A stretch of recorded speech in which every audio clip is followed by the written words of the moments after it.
Hello friends, এটা আমাদের প্রথম ব্লগ তিথির।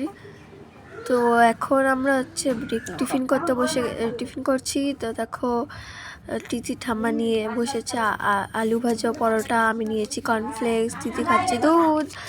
তো দেখো তিথি এখন খেলছে ও মাম্মামের কোলে শুয়ে শুয়ে, কত কত মজা করে।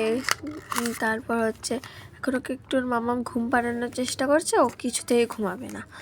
তো ঘুমাবে না দেখে ঠিক করলাম যে হচ্ছে ওর ফটো তোলা হবে, তো ওই জন্য জয়শ্রীরাম এটা হচ্ছে ওকে পরিয়ে দিলাম, এখন ওর ফটোশ্যুট হবে। তো তারপর ফটো হয়ে গেলে তারপর শুয়েছিল, তারপর ঘুম থেকে উঠে গেল এখন, তাই ওর স্নানের জলে সাজানো হচ্ছে। তো স্নানের জলে সাজালাম, আমরা একটু ফুল দিলাম, দুব্বা দিলাম, হলুদ দিলাম। তো এইসব দিয়ে ওর স্নানের জলটা কি সাজানো। দেখো ওর স্নান করাচ্ছি, ওর স্নান করার সময় একটুকু কাঁদে না, কত মজা করে স্নান করে ফুল দিয়ে। ওর ঠাম্মা ওকে স্নান করাচ্ছে, ওর মাম্মাম স্নান করাই দিচ্ছে, দেখো কত মজা করে স্নান করছে। এবার স্নান হয়ে গেলে মুছিয়ে দিলাম, তারপর ওকে ঘুম খাওয়া দাওয়া হয়ে গেছে, এবার ঘুমাচ্ছে তো না, পাকা বুড়িটা শুয়ে আছে, তাই ওকে দুলু দিয়ে একটু হাওয়া দিয়ে ঘুম পাড়ানোর চেষ্টা করছে ওর ঠাম্মা। তারপর ও ঘুমাচ্ছিল, ঘুম থেকে উঠে গেছে, এখন ওর বম্মা এসেছে, তা বম্মার কোলে উঠার জন্য কান্না করছিল, সেজন্য ওর বম্মা কোলে নিল।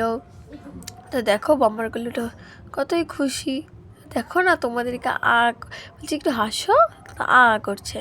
তারপর বম্মা চলে গেছে, ওকে দোলনায় শুয়ে ছিল, তারপর ঘুমাচ্ছিল। তারপর বিকালবেলা ও আবার উঠে গেল, দেখো ফুল দিয়েও তারপর ওকে ফুল দিয়ে সাজিয়ে দিলাম। ভিডিওটা ভালো লাগলে অবশ্যই লাইক, কমেন্ট, শেয়ার, সাবস্ক্রাইব। আরও কিছু সাজিয়েছিলাম, তার কিছু ফটোস। বাই।